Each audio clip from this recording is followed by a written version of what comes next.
You're listening to the School Leadership Reimagined podcast, episode 94. How do builders like us make a dramatic difference in the lives of our students in spite of all the obstacles we face? How do you keep your vision for your school from being held hostage by resistant teachers, uncooperative parents, ridiculous district policies, or lack of time, money, or resources? If you're facing those challenges right now, here is where you'll find the answers, strategies, and actionable tips you need to overcome any obstacle you face. You don't have to wait to make a difference in the lives of the people you serve. You can turn your school into a success story right now with the people and resources you already have. Let's get started.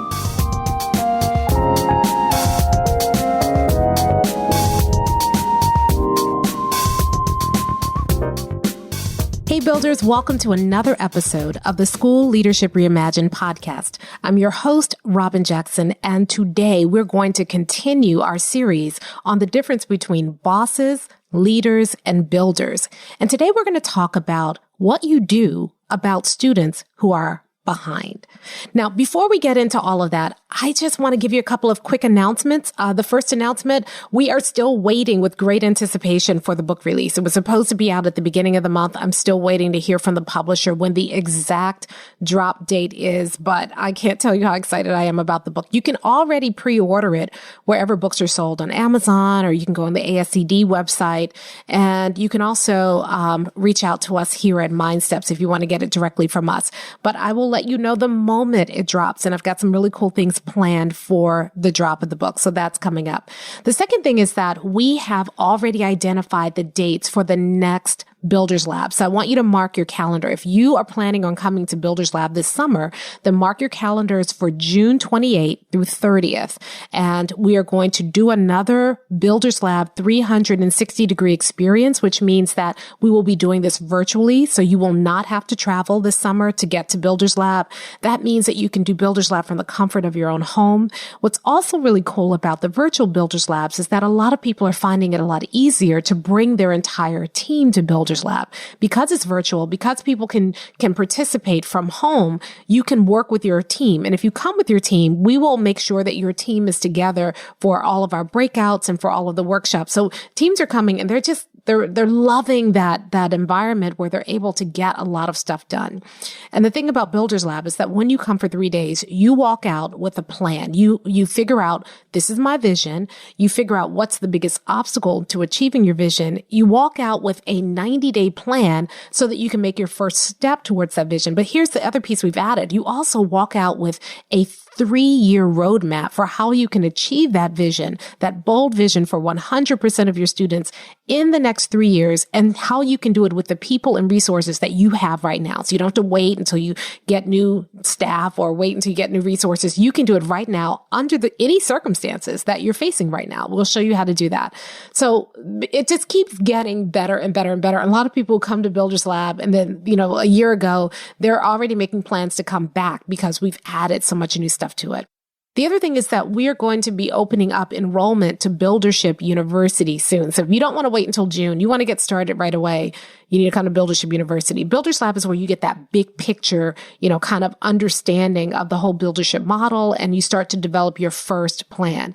Buildership University is where you actually execute. So in Buildership University, it's not just training on here are the big ideas. It's training on, okay, so, when we're doing our plan, you need to have a teacher dashboard. Here's how you develop a teacher dashboard. And so what we do in Buildership University is we help you execute on the buildership model. And that's what makes it really powerful, is that you're getting real support on actually doing stuff. So we have what we call GSD sprints, which is get stuff done sprints, where we take some aspect of the buildership model that you need, like a teacher dashboard or something else, and then we build it together. So you actually go through the process. We give you the template. We give you the tool. We walk you through the process. We share with you examples of what other people have done. We have office hours where if you get stuck, you can come to office hours and bring what you're working on and get real feedback from me on how to turn it into what it needs to be to serve your school. We offer you templates and exemplars. We have training modules to show you how to set things up and why you need to set things up a certain way. So there's Buildership University is really about the execution. So if you're ready to get some stuff done, if you're ready to put these tools, these ideas into practice, then you want to join Buildership University. And I'll let you know the moment we open up enrollment. So we only open up enrollment for Buildership University a few times a year, because once you get in, we want to make sure that you have the support that you need. And so we're going to be opening up enrollment in a couple of weeks. We'll let you know when that's happening. Look out for that as well. So I think that's it for the announcements.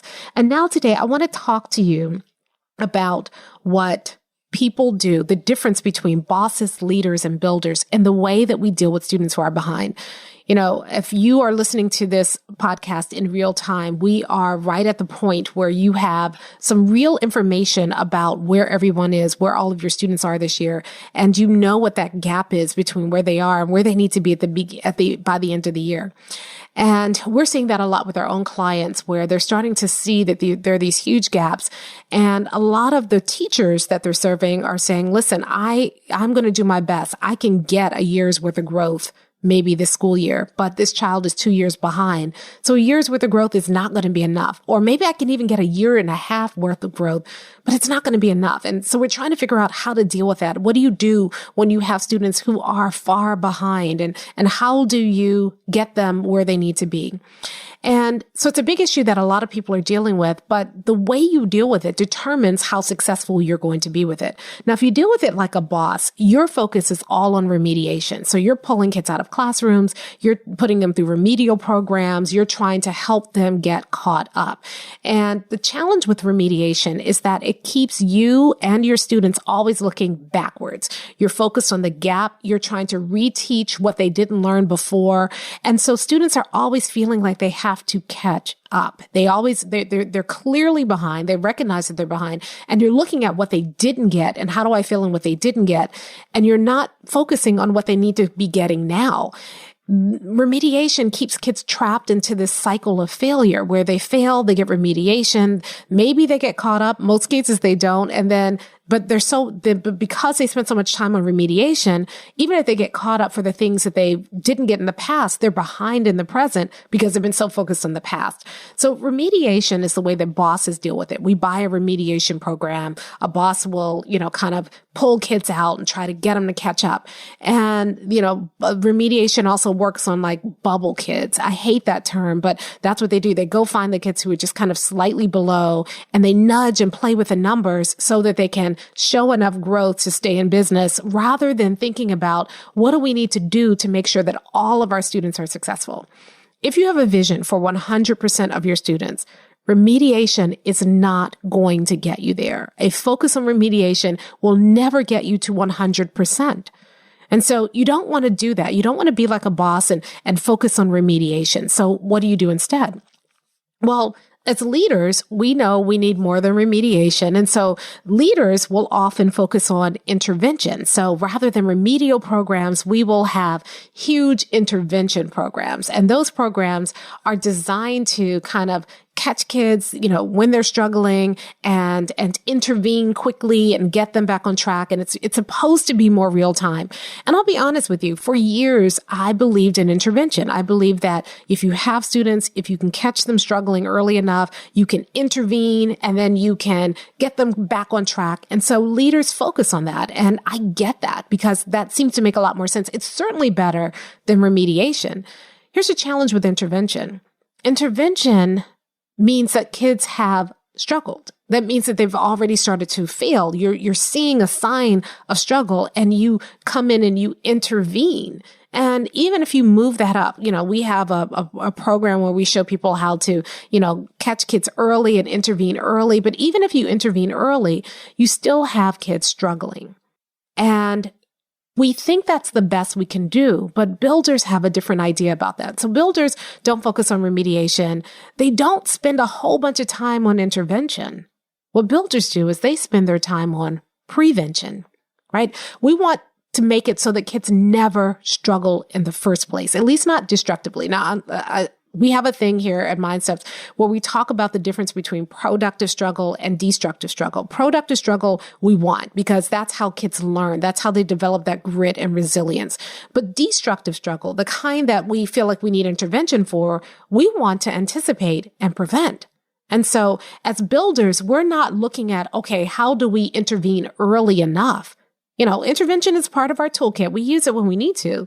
But what builders are really focused on is, okay, where do we need to intervene? And what can we do to prevent needing to intervene at all? In other words, rather than waiting for kids to struggle and then coming in with an intervention, why not prevent the struggle in the first place?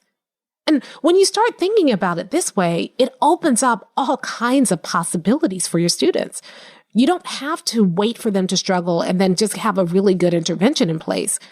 You can anticipate that. You can understand where kids typically struggle, and you can set them up so that they never struggle in the first place.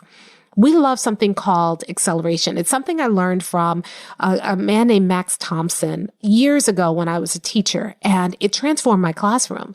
Because with acceleration, what you're doing is you think ahead. You think about what it is you're going to be teaching in the next week or two. You think about where students might struggle with that material.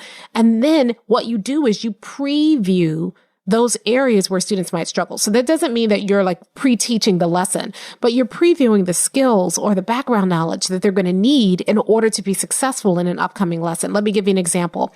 Let's say that your teachers are teaching a story for their reading lesson, and you know that you have students who struggle with reading. Some struggle with vocabulary, others struggle with follow comprehension.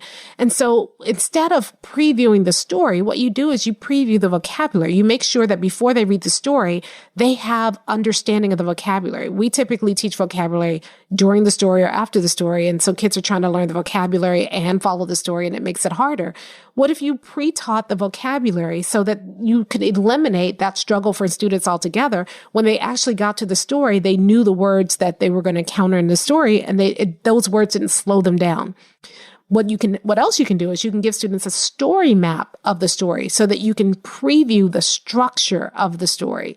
That means that when students are reading the story, they're not getting hung up on being lost. Instead, they can follow the story from beginning to end, and that increases their comprehension. Just doing those two things ahead of time prevents 80%, 90% of the struggle that your struggling students might have with the story, and helps them be successful the first time, so that you don't have to intervene at all. You don't have to do anything during the process. They're learning successfully because you set them up for success. Same thing in math. Let's say that you know that you're going to be doing something in math. You're teaching a new concept, but in order for kids to get that new concept, they really need to have their math facts down pat. So a few days before you introduce a new concept, you're reviewing kids' multiplication tables. You're reviewing some of the simple problem-solving procedures or the computation things that their students are going to have to do, so that when you introduce a new concept, students can jump in it right away. Or maybe you're reviewing the mathematical concepts or the vocabulary ahead of time, so that when you introduce this new concept, students have it. So what you're doing is, instead of waiting for kids to struggle, even if you intervene right away, and I believe you should have interventions ready right away. If you focused on preventing struggle in the first place, if you focused on setting students up for success in the first place, then you don't have to worry about kids struggling. Instead, kids can be successful right away.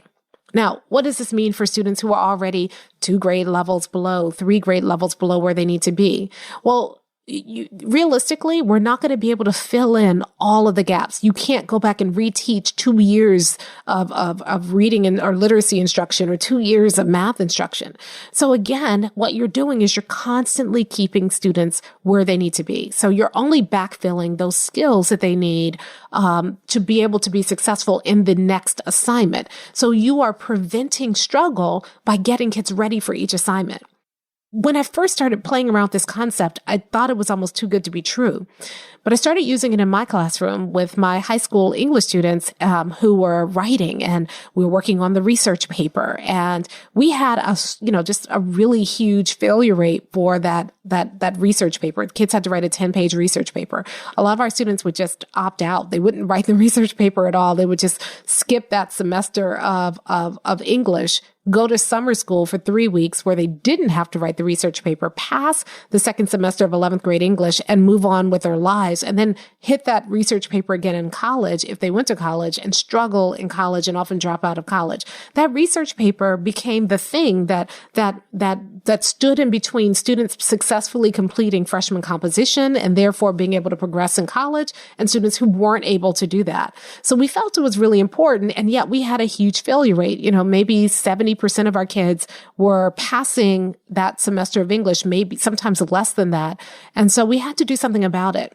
Well, for years, we were doing intervention programs, writing intervention programs, tutoring. I was staying after school, coming before school, helping kids. And then we started thinking, okay, what do we need to do we know how kids are going to struggle. Rather than just beefing up our interventions so we're ready for them to struggle, what would happen if we decided to do something ahead of time to keep them from struggling in the first place? So we realized there were 3 things that kids struggled with. First was that they struggled with staying organized. Secondly, they struggled with the actual writing of the paper, the intimidation of writing 10 pages and staying on track with those 10 pages. And third, they struggled with the pieces of the paper, the research itself, finding the information. So we understood that. And so I remember sitting down with my students at the beginning of the next year. We put some things in place and I said, we're going to write a 10-page paper. And they were like, just fail me now. There was this huge intimidation. And I said, okay, what is it? What's going on? And they said, well, we've never written a 10-page paper before. And I said, okay, I got it. That makes sense. Have you written a 2-page paper before? And they're like, what are you talking about? Yeah, we just wrote a 2-page paper, but a 2-page paper is not a 10-page paper. And I said, okay, I tell you what, we're not going to write a 10-page paper. We're going to write 5 2-page papers. And that's what we did. We broke that research paper down 2 papers at a time, 2-page papers at a time. Students would write 2 pages and turn it in and get feedback on it. And then they'd write another 2 pages. And we broke it down into sections, and each 2 pages had to accomplish something. It was like its own complete paper. Then we spent 1 class period writing transition paragraphs between one paper and the next paper. And by the time we were done with that period, the students had a 10-page paper. All of them. We went from, maybe a 70% completion rate to 100% completion rate. And we eliminated all of the obstacles and the roadblocks that the students were facing in writing this paper. And once they saw that they were able to accomplish that, they started thinking about college as an option. They started seeing themselves differently. Their idea of what they could do, how they could take a big task and break it down and accomplish it, helped them develop that grit and resilience that we were hoping that they would develop. It was just amazing to see. All of a sudden, instead of accepting, some failures, we got to the point where we just believed that every child could and would write a 10-page paper for us. And that's what happened. That's what happened in our school. We did not have any students who did not turn in a research paper. So we completely eliminated failure by just working on preventing it. Now, when I saw that in my own classroom and I started sharing with other people and started kind of brainstorming with them, what are the key points of failure for students and how do we prevent those key points? People started seeing it differently. I remember some of the first people I shared it with, I gave a talk at a conference early, in the beginning of Mind Steps. And I shared this with some teachers, and some teachers were skeptical and others were like, let me think about it. And then I went to that conference again the next year. And there were 2 foreign language teachers who said, we have a statewide exam that we have to give in foreign language.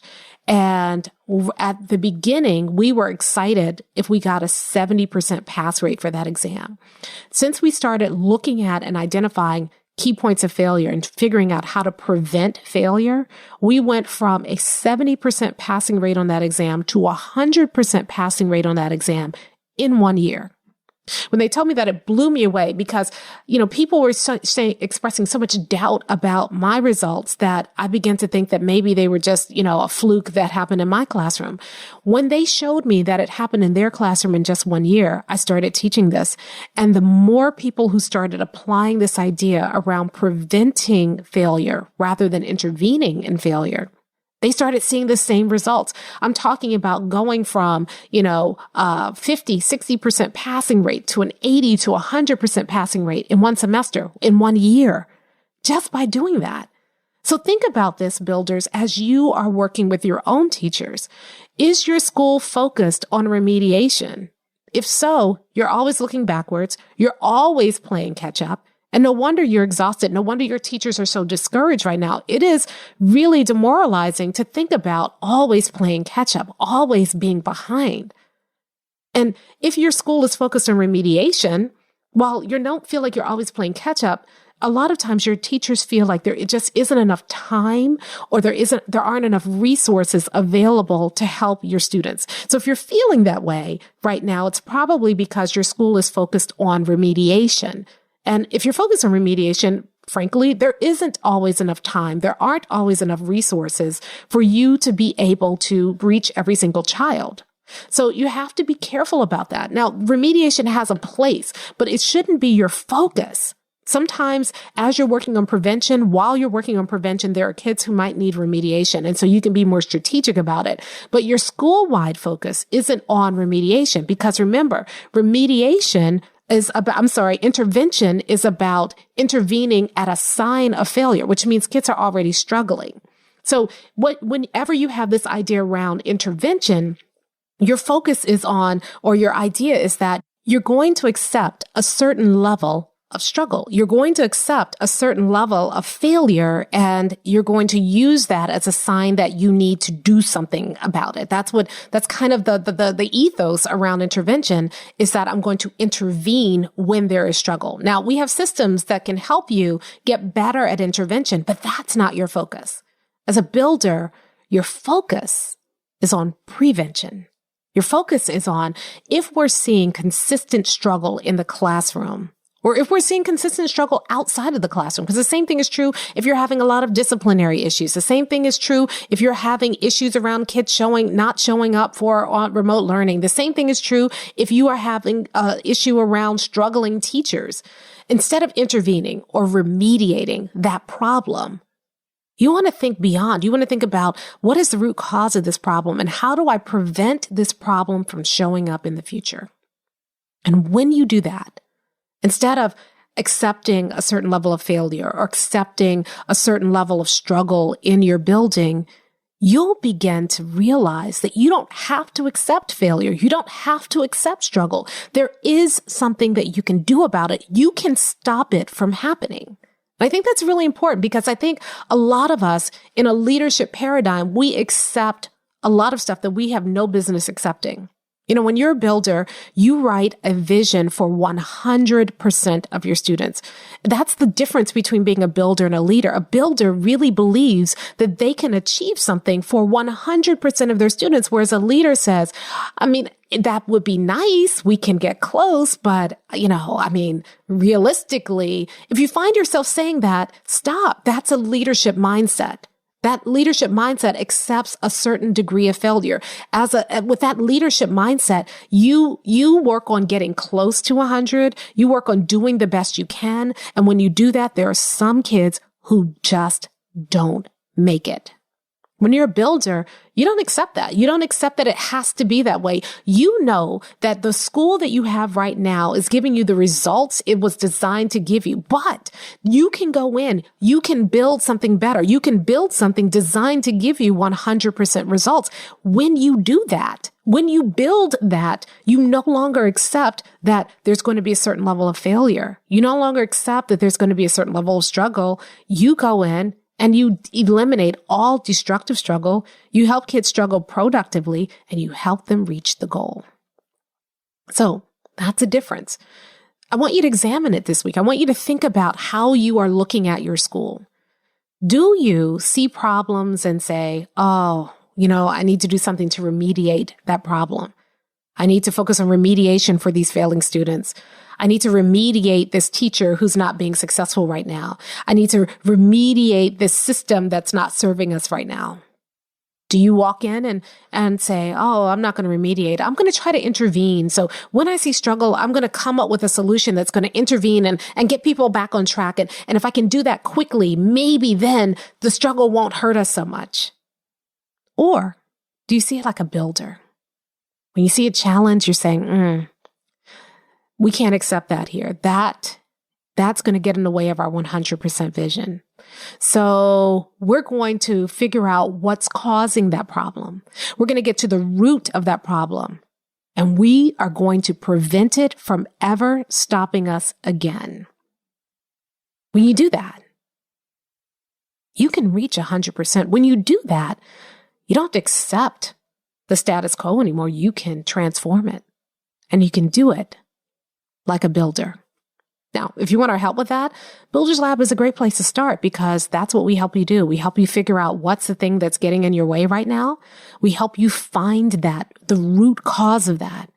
And we show you how to prevent it so that the 90-day plan that you create in Builder's Lab is designed to prevent that problem from ever showing up again, to solve it, to eliminate it once and for all.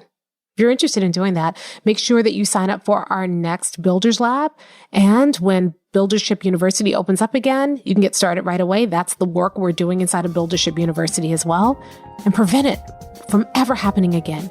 You don't have to accept the status quo. You don't have to accept things as they are. You can change them, and you can do it like a builder. I'll talk to you next time.